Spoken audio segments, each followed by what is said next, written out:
విశాఖలో ఉద్రిక్తత నెలకొంది. రామచంద్ర యాదవ్ ను పోలీసులు అడ్డుకున్నారు. బీసీవై పార్టీ నేతలు పోలీసుల మధ్య వాగ్వాదం నెలకొంది.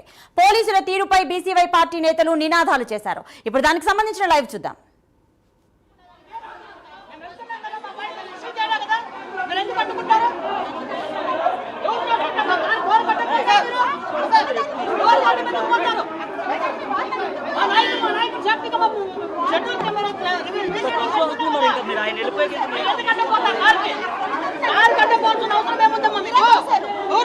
తీసుకున్నారా? ఓకే ఓకే ఓకే ఓకే అయితే ప్రేమ ఆనేలో నిత్యం తీసుకోండి. పోలీసులతో వాగ్వాదం అవుతుంది.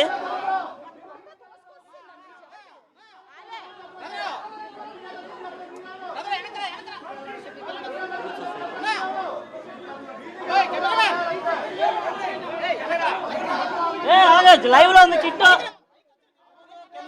బయట స్వామి లైవ్ లో పెడుతున్నారు.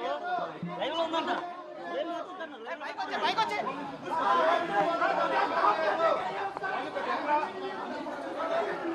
కాదు మీరు పైకి వెళ్ళిపోతే మళ్ళీ ఆయనతో మాట్లాడించాలంటే మరి పరిగెట్టాలంట.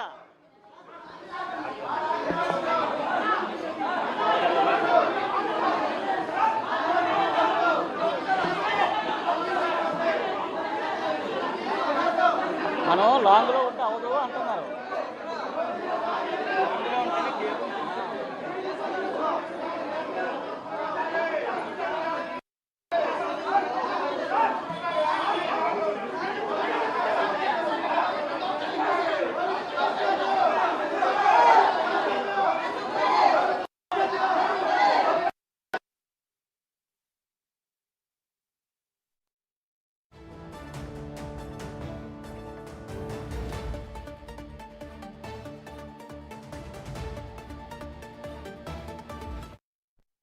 చాలా క్లియర్ గా హైకోర్టు వారు క్లియర్ గా చెప్పారన్న. మీరు ఆ రిట్ పిటిషన్ లో మెన్షన్ చేశారన్న. కోర్టు డైరెక్షన్ లో ఒకసారి ఎప్పుడు ఇచ్చారు సార్? ఎప్పటి లోపల ఇమ్మన్నారు? విశాఖలో టెన్షన్ వాతావరణం నెలకొంది. బీసీవై నేత రామచంద్ర యాదవ్ ను పోలీసులు అడ్డుకున్నారు. బీసీవై పార్టీ నేతలు పోలీసుల మధ్య వాగ్వాదం నెలకొంది. పోలీసులకు వ్యతిరేకంగా బీసీవై పార్టీ నేతలు నినాదాలు చేశారు. ఇక ఇదే అంశానికి సంబంధించిన పూర్తి సమాచారం మా కరెస్పాండెంట్ నేను లాండ్ ఆర్డర్ ప్రాబ్లం బ్రేక్ చేయడం కోసం లాండ్ ఆర్డర్ ప్రొటెక్ట్ చేసే విషయంలో పోలీస్ కి యాంటిసిపేషన్ ఉంటుంది సార్. దాని ప్రకారంగా లాండ్ ఆర్డర్ ప్రాబ్లం ప్రొటెక్ట్ చేయండి అన్న. ఇప్పుడు ప్రొటెక్ట్ చేయడానికే కదా మీరు డ్యూటీ బౌండ్ సార్. ఒక బీసీ నాయకుడిని ఒక పార్టీ అధ్యక్షుని ఇట్లా ఆపేస్తుంది. ఉద్దేశపూర్వకంగా ఇంటెన్షనల్ గా మీరు మీ చట్టాన్ని